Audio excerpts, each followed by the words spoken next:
is this just fantasy? Hell no. This is Headlopper. So Headlopper is one of my favorite comics, period, but also I think a great fantasy comic created by a very talented artist and writer, Andrew Maclean, with Mike Spicer on colors. I first was introduced to Headlopper accidentally finding some issues in the bins at a Half Price Books and was immediately taken in by the art and just the style of it. And also, at that time, I had not seen many examples of fantasy comics. And so I was excited to dig into it. And it has since become a must buy for me in every case, as well as anything that Andrew Maclean creates. This is the first collected volume of Headlopper, and I'm definitely going to be talking about all of it at some point and just doing an overview of the story and the kind of world that it sets up and the characters and all of that. But right now, I'm just going to talk about the first issue. So this is like an Image comic, $1 comic. It's meant to incentivize you to buy more of them, and I certainly did.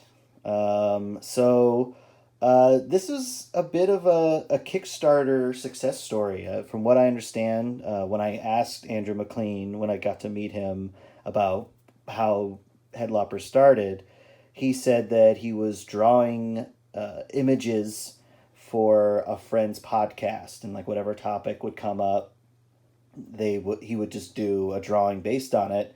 And at one point, he drew this Viking character who just really captured his imagination, and then he drew this big old witch head on it, and he wanted to do a whole comic based on it. And then he drew a couple of sample pages and did a Kickstarter and got the first issue done. And this is essentially that. This is the first issue. And then eventually it was picked up by Image, and now they just publish everything Headlopper. First off, amazing, title design, graphic design for this starting page. And I would like to use Andrew Maclean and Headlopper as an example of how fantasy art doesn't have to have just one look. Art and appreciation of art is, of course, subjective. It's based on the person and your preference, what you like. But I'm of the opinion that there are certain types of artists and certain types of art that capture at least my imagination when it comes to a fantasy story. And it's not all the same. It's not just, ultra realistic art. It's not just super stylized art. It's all kinds. And Andrew Maclean's work is very stylized, but I feel like for the story he's telling and the world he creates, it is perfect for telling this fantasy story about this character. And of course, here we have probably my favorite part of Headlopper, which is the head of the Blue Witch Agatha. So we're going to get more into that, but let's just get right into it.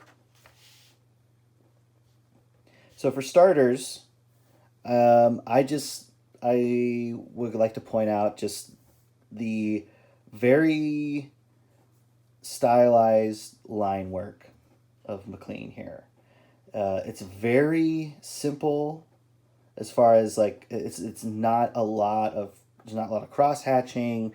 There's not even a great amount of detail, and yet there is the right amount of detail, I would say. There is just enough detail in these clouds, in this water, in these rocks, in this building to give you the sense of where you are. You don't need to have a lushly rendering style to craft a world that, you can believe in, that you can enter. And of course, this is the Isle of Bara, and this is where the first book of Headlopper takes place. And right away, like, just I always say that rendering the natural world in a nice way, in a believable way, is important for fantasy. And yeah, I love the look of this hut. This all these rough rocks in here. I like the look of this landscape. It makes me think of like Scotland or Ireland or something like that. This it's kind of church adjacent. It makes me think of a church, but it's also not a church, and I love that riding that line of like it is both a it evocative of a church but isn't one. And I also love his onomatopoeias, his sound design here is really always wonderful. And so we have a big momentous moment where we're introduced to our heroic character, where we have a ship coming in, where you see him getting his sword, putting out the candle, and here we have this giant sea creature, sea monster, which again, look at this, love this pop of color here, and like this hell of a silhouette right here, but it's like, again, it's just enough information. It's like we have our crashing waves, we even have a few little lines here to denote like texture. We have its fins coming out, but we also have it like chewing up the rigging of this ship.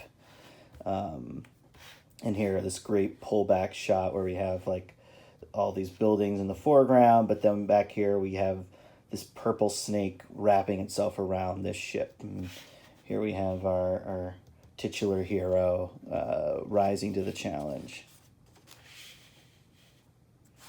So I love, this introduction here. Son of the Minotaur, the Executioner, Headlopper. And what I love, and what you'll come to find out, is that he doesn't like being called that.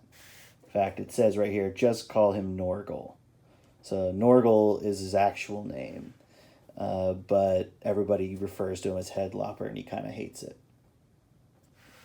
We have this awesome dynamic shot of him leaping into action, and here he is literally leaping and stabbing this sea monster. And I just love, I love the kind of flattened shape of this sea monster's mouth, but like it still reads as like that's the interior of it. I love these flat teeth coming out. It's just it's the raw concept of a sea snake, of a sea serpent, and just what a great start to this tale, to this character, is him fighting a sea monster. We have all these other people trying and failing to do much. And he's getting thrown around, so like it's a struggle for him. Always love the design of Norgal's sword. I always love it's not much. It's just these little spirals, but yet it's enough to like make it distinct. And I also just love like these contrasting V shapes in it, and the red kind of leather grip. Also, he's got his cool fingerless gloves. And also, one thing I love about Maclean is that he knows how to reduce detail when it's not important. So, like, he doesn't render any of the scales of the armor here because he's further back. It's not important, but here, because it is closer, we get a sense of that, and we even get some variations in color, so that it's just has a little more visual interest. Love the rendering of this castle and like the bricks here. It's just I love how it's inconsistent. It's not just clean bricks going all the way up. It's rough hewn, which just sells the whole concept even better. I also love this guy. So this is even early Maclean here. This is like early art, and it's Headlopper. Just I don't know, his work grows and changes and develops, and he just, I think he keeps getting better and better. But this is for me such a strong start. Just start off with this exciting action scene, and he's, you know, he's just trying his best to fight this thing. I love this guy getting bitten in half when we see his other half flying away here with his guts coming out. Finally gets his sword back. And he makes the ultimate choice and just goes right for that mouth. And then, yeah, this final finish here, slicing off its head, is just such a great moment. And it's the moment that, like, I mean, I already like the comic at this point, but when I first saw that, I'm like, okay, I'm reading everything this guy makes. You know, and just look at this great page design. You know, the slicing off bit by bit.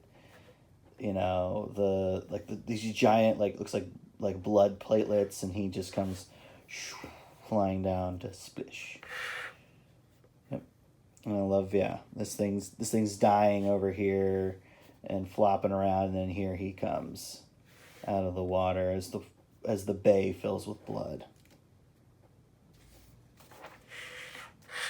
And yeah, and then here we have these kind of clerics talking to him, and he doesn't have much time for them, which I respect because these guys look shitty, and there's also the cargo on that ship is like human lives, so that's fucked up. And he just takes this guy's like bejeweled cross. And then, yeah, this kid was taking care of his bag. And what's in his bag? Well, you're getting this nasty voice in it, and it is Agatha, the Blue Witch. Which, what a great character. What a great design here. She's just a nasty, nasty lady. Nasty witch. Who's just ahead, but is still alive. And he's pretty brutal to her. He gives her a nice, good kick, which she probably deserves. She's not a nice lady, but I just love that he's stuck with her, which you find out later why. But yeah, this is also promise of something amazing. When I read this comic the first time, as I was like, who is this? I want to see more of her because what a concept. This guy is stuck with this living head of a witch. And then here's some of the best drawing in this first issue is this, this swamp area with this little drawing of a snake swimming, and this incense burner and these ruins. We find out that Agatha is important and is being noted by this spirit here. So that is issue 1 of Headlopper. So why do I recommend it? Why do I think it's great fantasy? Well, one, I mean, it's got sea monsters. It's got warriors. I think the world is perfectly rendered and is just so well stylized. I think that there's the promise of like interesting character dynamics and mystery and intrigue. There's just such an interesting world being set up here, and also it's just beautifully rendered. And Agatha alone and their dynamic is so fun. It's so interesting, and it gives a lot of mystery. And I feel like a great fantasy story is all about understanding or seeking out like this mysterious world. And yeah, I can't say enough about how much I love the art of it, and that's something that may be a sticking point for some people, because there may be fantasy fans out there who are like, I want to read fantasy comics, but I'm not in love with the style of Andrew Maclean. I mean, to those I say, give it a shot. I've heard from some people that like they weren't super into it because they're used to more conventional art, but as they read it, it grew on them, and I think that is true. I mean, this appealed to me immediately, just because I love what he's doing art wise. I think it's just so many interesting choices and strong choices, but it also tells the story in an exciting way, and the world is rendered so consistently that I'm never at a loss for what I'm looking at. I just feel excited and interested, and there's times where like I'm just going to look at how he rendered this, the physicality of this body, and like, the hair, the legs, the muscles, the fingers here. Like, I'm an artist, so I'm going to linger on these details. But that's one of the reasons why I love it, is like, I love it because I think it tells a fun, exciting story. And we have sort of a barbarian type character, but Norgal's way more than a simple barbarian. In fact, I wouldn't even call him that. He's a misunderstood character, that's for sure. And people think lots of things about him, but as far as like the world that it is in, it just has such interesting dynamics and mythology and magic, and it's mysterious, and it's also kind of dark, and yeah, I say anybody who's never not familiar with it, not too sure about it, give it a shot, because it's worth it. Because like Agatha is hilarious. Norgal is just very endearing, and I think that the look and feel of this world is so unique that I think anybody who honestly gives it a chance, who's a fantasy fan, will, I think, really appreciate it and really love it. So I can't recommend Headlopper enough. This is in the top tier, like best of the best comics, and I'm going to be covering all of Headlopper, all of it, existing, all of it to come, and anything else that Andrew Maclean wants to do that's fantasy. I will cover it because I'm a huge fan of his. So absolutely read Headlopper, and also read Sidequesters, which is my fantasy comic.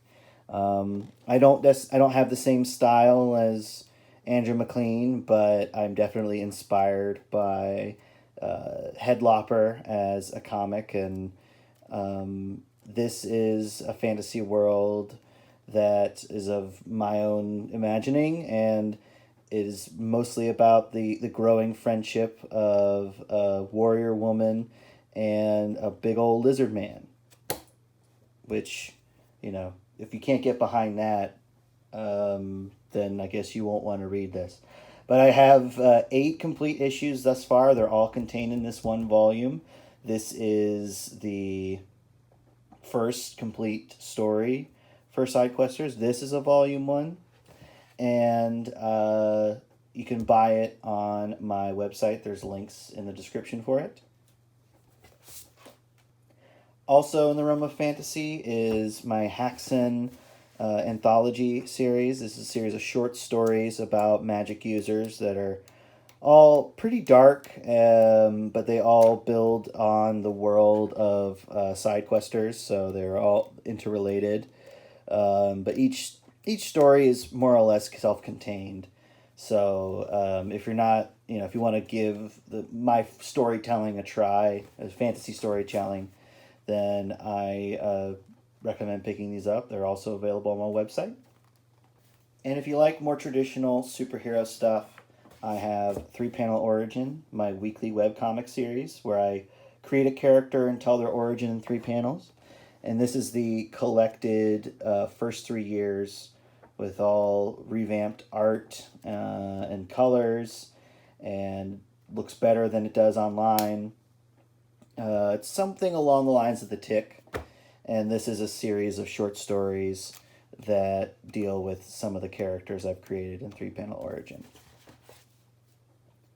So, if I have a conclusion, it is read Headlopper. It is one of my favorite comics, period, but also an excellent current example of fantasy storytelling in comics that not only works, but is exciting, inventive, and beautiful.